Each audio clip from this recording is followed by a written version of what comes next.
दुनिया की तारीख का सबसे बड़ा दिन।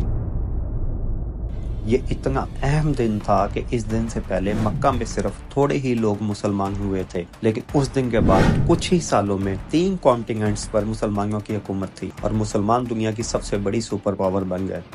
सुपर पावर बनने के बाद इतनी बड़ी एम्पायर के मुसलमानों को ऑर्गेनाइज करने के लिए हजरत उमर रजी अल्लाह ताला अन्हो, उस वक्त दुनिया के सबसे ताकतवर बादशाह, इन्होंने एक इस्लामिक कैलेंडर बनाया। लेकिन अब मसला ये था कि इस कैलेंडर का पहला दिन कौन सा रखा जाए, तो इन्होंने उस दिन को चुना जिस पर इस्लाम का सबसे बड़ा इम्पैक्ट है,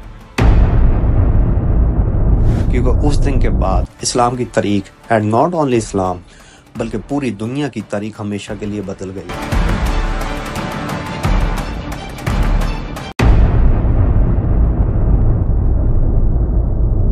यही आज हम अगर में डिस्कस करेंगे। मेरा नाम है मुबशर जमीर, आप देख रहे हैं अगर टीवी। तो चलते हैं वीडियो की तरफ।